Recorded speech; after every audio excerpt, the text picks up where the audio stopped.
Ayan. The magnitude of the three forces acting on the plate are T1, that's equal to 100 kilonewtons, T2, 80 kilonewtons, and T3, 50 kilonewtons.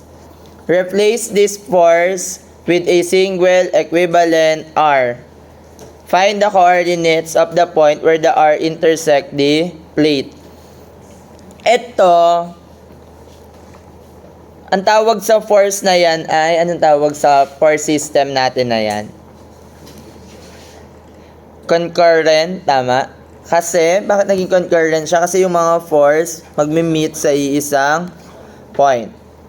Kapag ang concurrent force system natin, hinahanap natin yung resultant ng concurrent force system. Yung resultant din natin, syempre, concurrent din siya. So, ito siya. For example, ito yung force natin. Ayan. Ito yung resultant. This is the R. Syempre, hindi natin alam kung nasan yung XYZ component niya, no? So, nandiyan dyan si RX. May RX yan, RY, and RZ. Ngayon, para makuha mo yung RX, RY, RZ, that's equal to the summation ng forces along X is equal to Rx. Summation ng forces along Y is equal to Ry. Summation ng forces along Z is equal to Rz. So, paano natin makukuha yung Rx, Ry, Rz? Ngayon, gagawin natin to parang ganito, no? Diba, ang X component natin, ito, 120 times X over this. Ngayon, madadagdagan, tatlo na yung force. Gawin natin, itabulate natin. Una, nandito yung force, X, Y, and Z. Tas distance D. Okay, lagyan nyo ng coordinate. Okay, nasaan yung origin natin? Dito na lang. Ito yung origin 0, 0, 0. Si T1, ano yung coordinate nito? Ano yung X distance niya?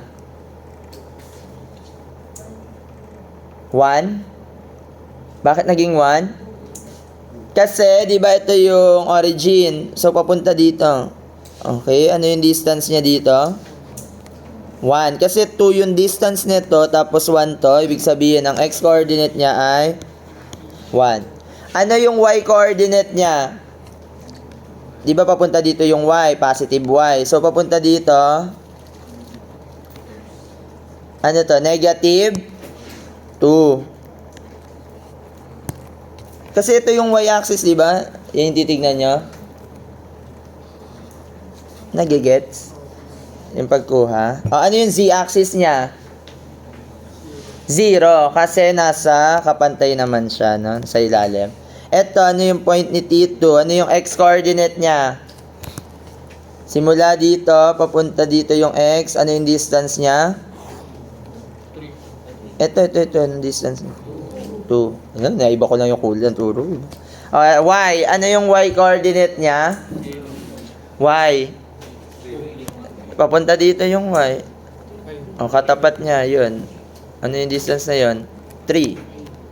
Ano yung z? Kapantay pa rin na nasa plate siya eh. Iba yung plane ng plate nasa origin 0. Si T3, ano yung x niya?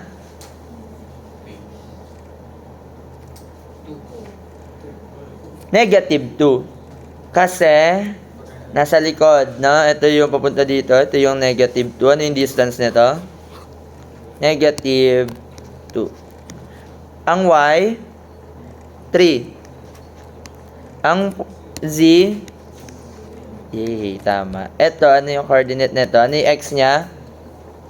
0, 0. Kasi nasa gitna naman siya. Ano yung z? 6. Okay. Ngayon, si F1, si F, punta tayo kay T1. Ano yung value ni T1? Sabi dyan ay 100.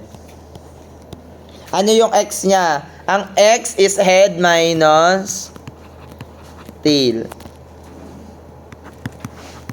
Nasaan yung head? Ito, di ba ito yung head nito? Yun. Ito. So, that is 0 minus 1. Negative 1. Ano yung y? 0 minus negative 2. 0 minus negative 2. Positive 2. 6 minus 0. 6. Head minus tail. 6. Next, for T2. Magkano yung T2? 80. Ano yung X? Head minus tail. 0 minus 2. Negative 2. 0 minus 3. Negative 3. 6 minus 0. 6. T3, 50. That is equal to head minus tail. 0 minus negative 2. Positive 2. 0 minus 3. Negative 3. 6 minus 0. 6. Solve natin si D. Ano yung formula natin ng D? X squared plus Y squared plus Z squared square root. Magkano yung D?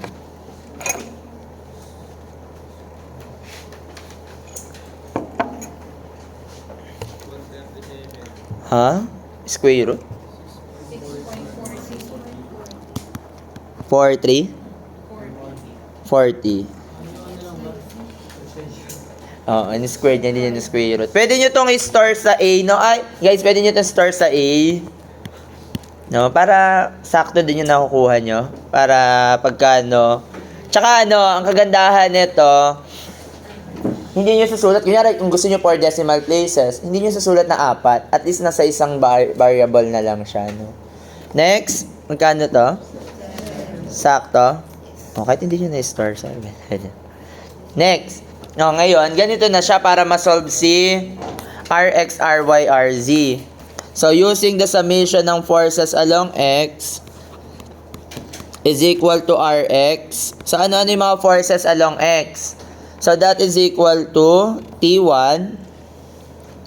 That is equal to T1 multiplied by X component. Sir, paano yung X component? That's equal to negative 1 over 6.40 or yung nakastore sa A. No, pwede na yon. Plus T2. Sa X tayo titingin, no? T2 negative 2 over 7. Plus T3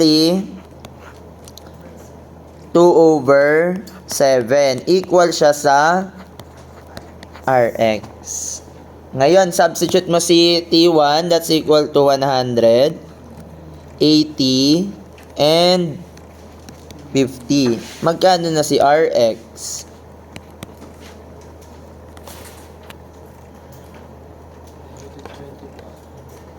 Nag-negative? Okay, negative 24 point. Sa bagay, dalawa yung negative. Next, for Ry, that is equal summation ng forces along Y is equal to Ry. T1. Titingin kayo sa Y component, no? So, that is equal to 2 over 6.4.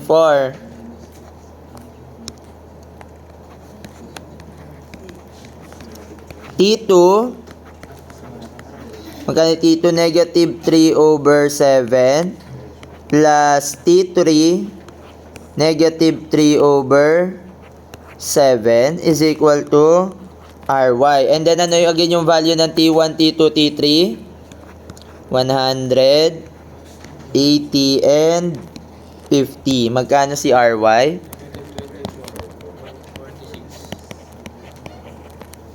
Okay. Then next, for the summation ng forces along Z is equal to Rz. T1. Ano yung Z component niya? Puro 6 naman, no?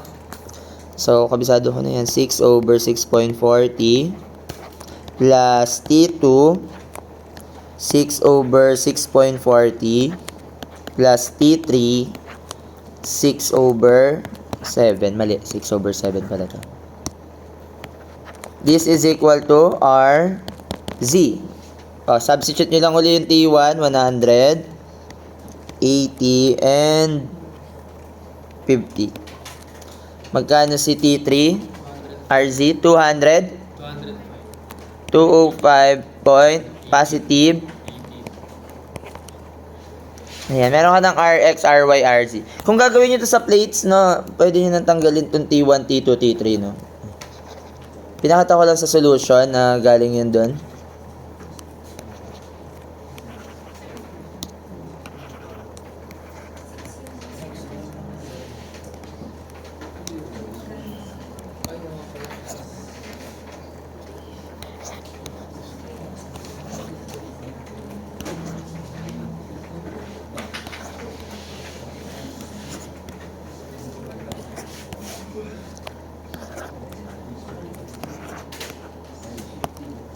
Okay?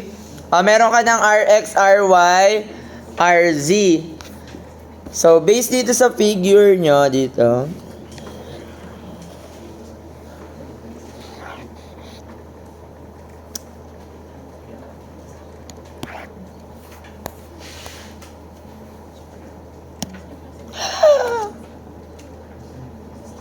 Hindi ko na undo.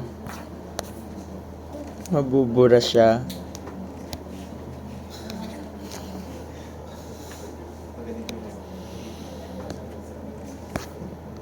Ay, nako. Ay, Barbie. Wala, ang dami mabubura.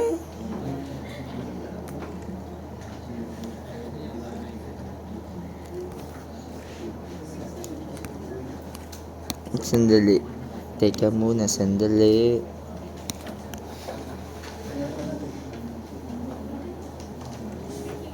Okay na ba? May nabura ba akong iba?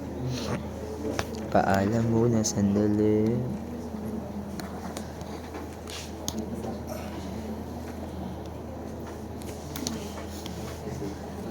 Okay.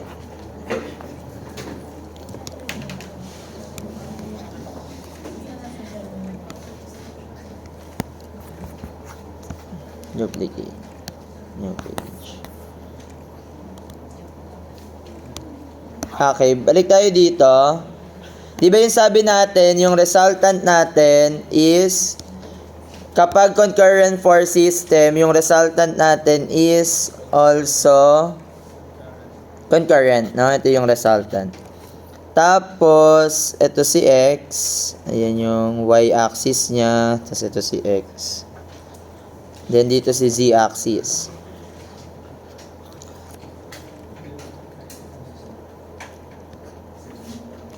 Ay, pangit. Iba yung kulay dapat. Ayan. Pwede mo siyang ikulong ulit sa box.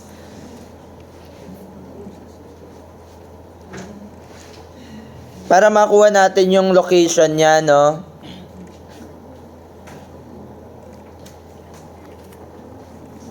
Parang paling yung drawing.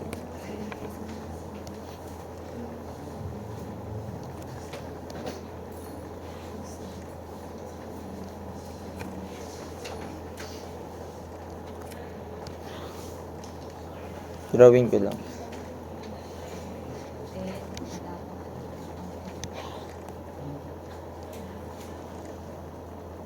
Mali. Mali yung drawing. Kaya pala.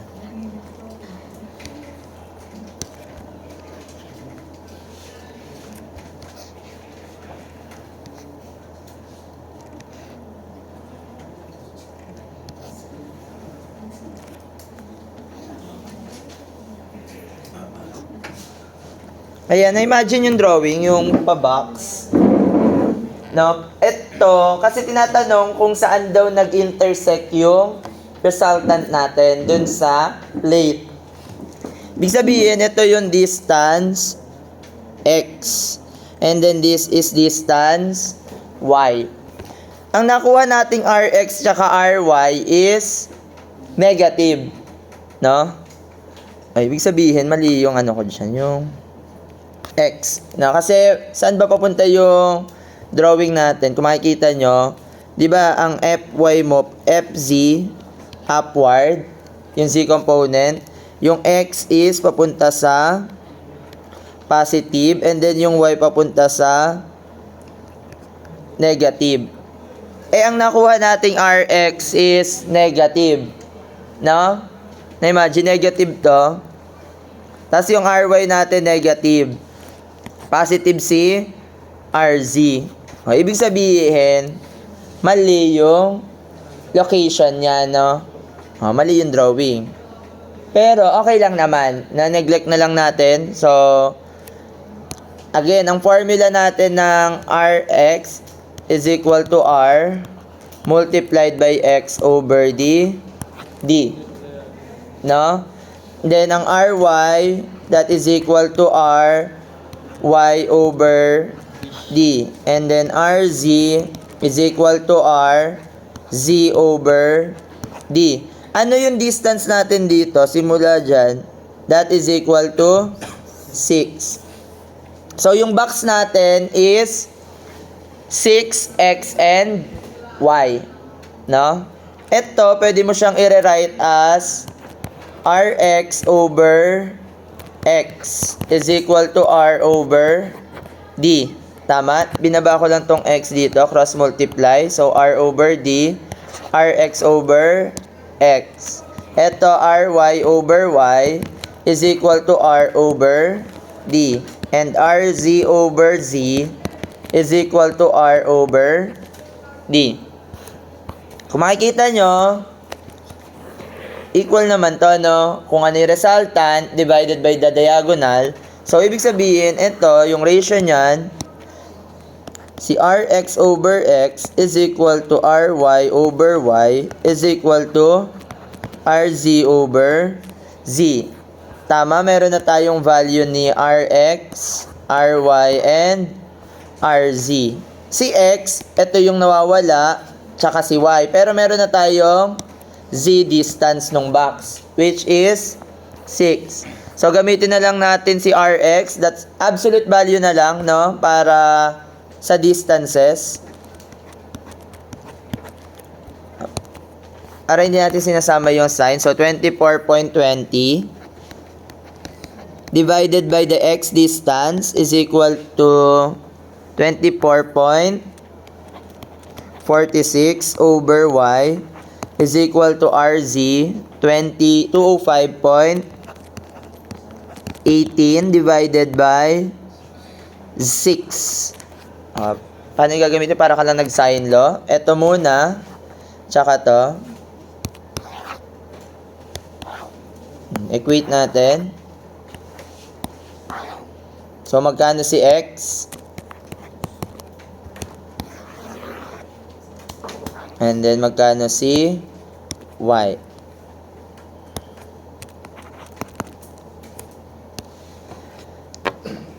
Pag sinipsog nyo, again, nasa ilalim yung ano, diba? Yung variable. Baka medyo tumagal. Pero mabilis lang yan.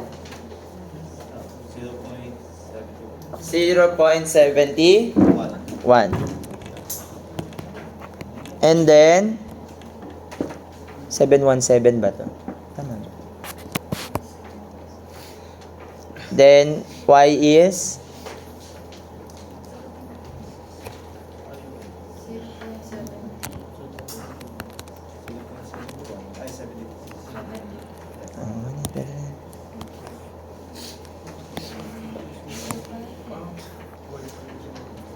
Baka sa rounding off lang, no? Pagkan. Ayan, okay na. Sige, mag-attendance tayo ng late. Present. Wait lang. Paalam muna sandali.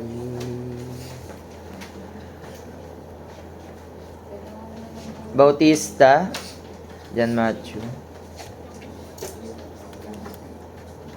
Hazel Capada.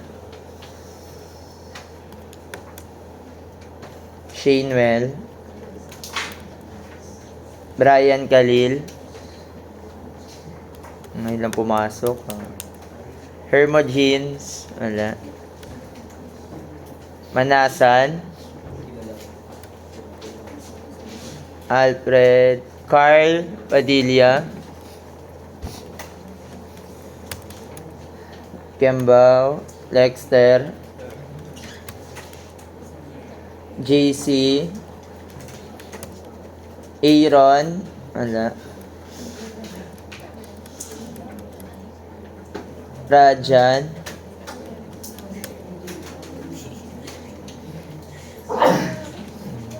Maaga pa naman. So, hindi, may isa pa naman problem. May mga, ngayon lang tayo nakita, no? Gusto nyo bang, magpapakilala din sila? No, kasi, lugi kayo, di ba nag-talent kayo, tapos sila hindi. Sino yung mga absent nun? Kilala ko yung mga hindi nagpakilala, ha? Si Khalil, si Lexter, saka si Matthew. Meron pang isa. Kilala kayo, si RJ din. Si Russell din, hindi pa. Teka. Sige. I-wish nyo na wala ng time, no? Pero pagka may time pa tayo na magpapakilala kayo ng gagamit tayo ng 4-piece tea. No? Ibig sabihin nun, that's pangalan, pinagmulan, your location, pinagkakaabalahan,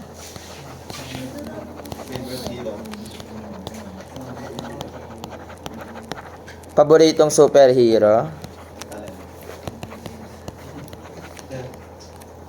Parang inaabangan nyo yung mga...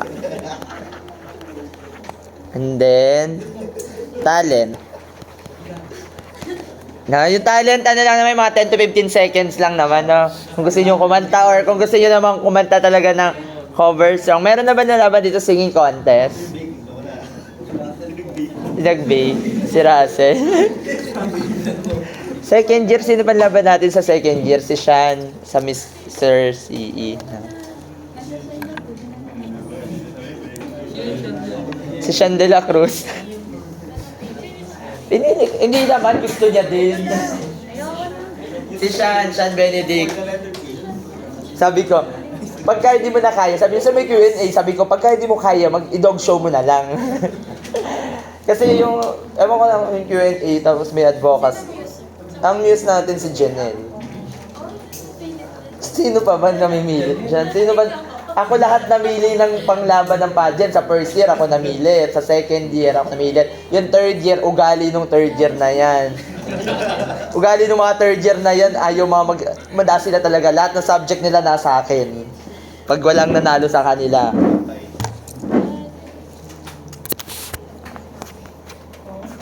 Alas. Alam, may 30. Saglit lang naman to 15 minutes. Tapos, ito halos similar lang siya. Ay,